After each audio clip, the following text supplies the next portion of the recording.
আবার আসিব ফিরে ধানসিঁড়ি তীরে তীরে এই বাংলায়, হয়তো মানুষ নয় হয়তো সঙ্গশীল শালিকের বেশি। বিখ্যাত কবি জীবন দাশের এই কবিতাটি আমরা সবাই পড়েছি, বাট আমরা এই কবিতাটির লিঙ্গুইস্টিক্স ফিচার বা ভাষাতাত্ত্বিক বিশ্লেষণ নিয়ে কজন ভেবেছি। আসসালামু আলাইকুম, আমি জাকির হাসান সাগর। আমি আপনাদের সামনে আজকে রূপসী বাংলা কাব্যগ্রন্থের বিখ্যাত কবিতা আবার আসিব ফিরে কবিতাটির আমি ভাষাতাত্ত্বিক বিশ্লেষণ আপনাদের সামনে আমি উপস্থাপন করছি। প্রথমে আসা যাক কবিতাটির গঠন কাঠামো নিয়ে। সো গঠনগত দিক দিয়ে এটি একটি সনেট কবিতা এবং এর প্রথম অষ্টকের মিল বিন্যাস হচ্ছে গিয়ে ক খ, খ ক, ক খ এবং খ গ, এবং ষষ্ঠকের মিল বিন্যাস হচ্ছে গিয়ে গ ঘ, গ ঘ এবং উ উ।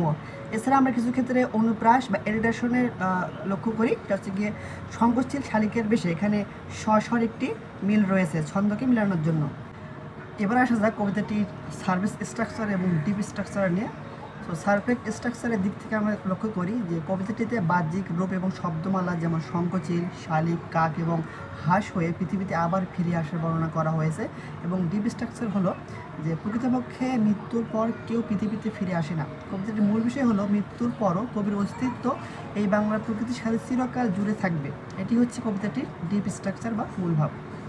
এবার আসা যাক কবিতাটির লিঙ্গুইস্টিক্স ফিচার নিয়ে, উপমা বা সিমিলি। কবিতাটিতে লেখক সরাসরি মতো এবং যেন শব্দ ব্যবহার করে দুটি বস্তুর ভিতর তুলনা করেনি, এজন্য এখানে সিমিলি খুঁজে পাওয়া যায় না কবিতাটিতে, বাট অনেক রূপকের আমরা ব্যবহার দেখতে পারি। কবিতাটিতে যেসব রূপক ব্যবহার করা হয়েছে সেগুলো হলো সবুজ করুণ ডাঙ্গা, এখানে ডাঙ্গাকে করুণ বলা হয়েছে।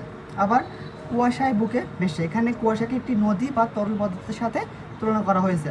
আবার রাঙ্গা মেঘ সাঁতরায়, এখানে মেঘেদের আকাশে ওড়ানোকে সাঁতার কাটার সাথে তুলনা করা হয়েছে। এরপর আমরা মেট্রোনমের ব্যবহার দেখতে পাই, যেমন সাদা ছেঁড়া পাল, এখানে সাদা ছেঁড়া পাল বলতে গ্রামীণ জীবনের নৌকা এবং দারিদ্র্য চিত্র ফুটে উঠেছে, এবং এক্ষেত্রে কবির নিজস্ব বানান শৈলী ফুটে উঠেছে। তিনি সাদা লেখার জন্য তালবেশ ব্যবহার করেছেন। আবার নবান্নের দেশে এই মেট্রোনমের দ্বারা বাংলার গ্রামীণ এবং সংস্কৃতি এবং প্রাচুর্যকে বোঝানো হয়েছে। কবিতাটিতে আমরা পার্সোনিফিকেশনের ব্যবহারও আমরা লক্ষ্য করতে পারি। তা হলো বাংলার এই সবুজ করুণ ডাঙ্গা, এখানে ডাঙ্গা বা জ্বর পদার্থকে করুণ বা দুঃখী মানুষের সাথে তুলনা করা হয়েছে। কবিতাটিতে ডিগজিসের ব্যবহার আমি লক্ষ্য করেছি, সেটা হচ্ছে প্লেস ডিগজিস, এখানে তিনি এই বাংলায়, এই কাঁঠাল ছায়, এই সবুজ করুণ ডাঙ্গায়, এই স্থানগুলো দ্বারা কবিতা নিজের মাতৃভূমিকে তিনি বুঝিয়েছেন এবং নির্দিষ্ট ভূখণ্ডকে তিনি বুঝিয়েছেন। এবং পার্সন ডিগজিস, এখানে তিনি আমি, তুমি এবং আমার এই সর্বনামগুলো তিনি ব্যবহার করেছেন। এখানে আমি বলতে কবি নিজেকে বুঝিয়েছেন এবং তুমি বলতে কবি এখানে পাঠককে তার কবিতায় সম্পৃক্ততা করেছেন, এবং আমার এই পাবে বলতে তিনি তার নিজের চিরন্তন উপস্থিতিকে তিনি এখানে রিপ্রেজেন্ট করেছেন। এছাড়া প্রি সাপোজিশন খুঁজে পেয়েছি আমি কবিতাটিতে, তা হলো আবার আসিব ফিরে, এই বাক্যটি দ্বারা পূর্বানুমান করা যায় যে তিনি এই অঞ্চলে আগেও ছিলেন।